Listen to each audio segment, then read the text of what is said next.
Fee reimbursement బకాయిలను వెంటనే విడుదల చేయాలని బీసీ సంక్షేమ సంఘం జాతీయ అధ్యక్షుడు రాజ్యసభ సభ్యుడు ఆర్ కృష్ణ డిమాండ్ చేశారు. హైదరాబాద్ లో నిర్వహించిన ఫీజుల బకాయిల తిరుగుబాటు ప్రదర్శనలో పాల్గొన్న ఆయన ముఖ్యమంత్రి రేవంత్ రెడ్డి ప్రభుత్వం బకాయిలు చెల్లించే వరకు దశల వారీగా ఆందోళనను కొనసాగిస్తామని హెచ్చరించారు. పెండింగ్ లో ఉన్న 8,000 కోట్ల ఫీజు బకాయిలు విడుదల చేసి ఫీజు రియంబర్స్మెంట్ పథకాన్ని యథావిధిగా అమలు చేయాలని ప్రభుత్వాన్ని కోరారు.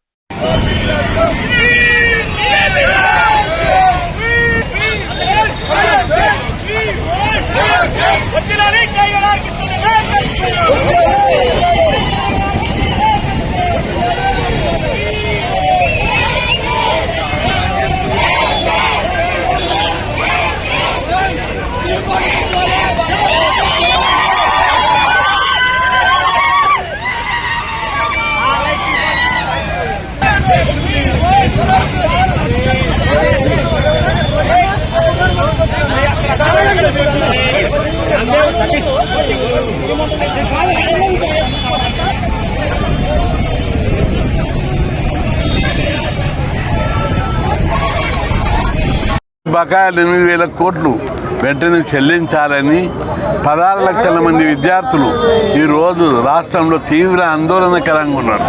డిగ్రీలు పూర్తి అయినాయి, కోర్సులు పూర్తి అయినాయి, సర్టిఫికెట్లు ఇవ్వడం లేదు, కొత్త వారికి అడ్మిషన్లు ఇవ్వడం లేదు. విద్యార్థులు నానా ఇబ్బందులు పడుతుంటే ముఖ్యమంత్రి నీరోగా ప్యారిని కాలిపోతుంటే నీరో చక్రవర్తి పిడేలు వాయించినట్టు నిశ్శబ్దంగా దోసుకోండి దాచుకోండి అని పెట్టిండు. అందుకు నిరసనగా ఈరోజు వేలాది మందితోటి తిరుగుబాటు ప్రదర్శన యాత్ర, ఫీజుల రియంబర్స్మెంట్ బకాయిలపై తిరుగుబాటు యాత్ర ప్రారంభమైంది. ఈ తిరుగుబాటు రాష్ట్రంలోని ప్రతి కాలేజీలో ప్రతి టౌన్లో కూడా జరుగుతుంది. ఈరోజు దాదాపు ఇప్పుడు వచ్చిన రిపోర్ట్ ప్రకారం 300 కాలేజీలలో 300 చోట్ల ప్రదర్శనలు జరుగుతున్నాయి. ముఖ్యమంత్రి గారు ఇప్పటికైనా దిగిరావాలి. ఇప్పటికీ రోజు ఏం పని ఇది మాకు అర్థమైతే లేదు. పిల్లలు చదువుకోవాలన్నా, ఉద్యమాలు చేసుకుంటే రోడ్ల మీద తిరగాలన్నా అర్థమైతే లేదు. ముఖ్యమంత్రి గారు దీని మీద స్పందించకుండా ఇంకా కార్యాపన చేస్తే అది మంచిది కాదు. భవిష్యత్ యంగేజ్లో ముఖ్యమంత్రి ఆయన భవిష్యత్తు ఉంది. మంచి పనులు చేస్తే మంచి పేరు వస్తుంది.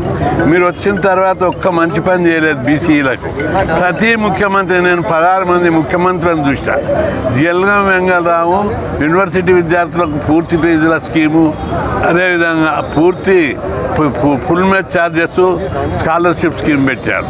టీ అంజయ్, ఆ తర్వాత వెంగళరావు తర్వాత చెన్నారెడ్డి వచ్చాడు. ప్రైవేట్ కాలేజీలో ఇంజనీరింగ్లో రిజర్వేషన్లు పెట్టాడు, స్కాలర్షిప్లు పెంచాడు, హాస్టళ్ల సంఖ్య పెంచాడు, కొత్త హాస్టల్ మంజూరు చేశాడు. టీ అంజయ్ వచ్చాడు, హాస్టళ్ల సంఖ్య పెంచాడు, స్కాలర్షిప్ల సంఖ్య పెంచాడు. ఆ రోజు బడ్జెటే రాష్ట్ర బడ్జెట్ 10,000 కోట్లు. అంత కఠినంగా ఉన్నటువంటి పరిస్థితుల్లో కూడా వాళ్ళు పెద్ద ఎత్తున స్కాలర్షిప్లు ఫీజులు విద్యార్థులకు ఇచ్చారు. ఆ తర్వాత విజయభాస్కర్ రెడ్డి 82లో ముఖ్యమంత్రి అయ్యాడు. ఆయన ప్రైవేట్ కాలేజీలో రిజర్వేషన్లు పెట్టడమే కాకుండా చెన్నారెడ్డి పెట్టాడు, దాన్ని 25కు విజయభాస్కర్ రెడ్డి పెంచాడు. కొత్తగా రెసిడెన్షియల్ పాఠశాలల స్కీమ్ను ఎస్సీ ఎస్టీ బీసీలకు కొత్తగా రెసిడెన్షియల్ పాఠశాలల స్కీమ్ విజయభాస్కర్ రెడ్డి పెట్టాడు. ఎన్టీ రామారావు వచ్చాడు. ఇక ఆర్కేడ్ పండుగ బీసీలది. స్థానిక సంస్థలు 25% రిజర్వేషన్లు పెట్టాడు. ఇంకా గురుకుల పాఠశాలల సంఖ్య పెంచాడు.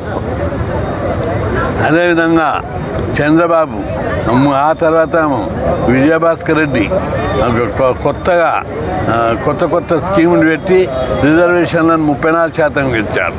ఆ తర్వాత హాస్టళ్ల సంఖ్య పెంచారు. ఆ తర్వాత చంద్రబాబు వచ్చాడు. ప్రైవేట్ రంగంలో కాలేజీలు పెంచి ఇంజనీరింగ్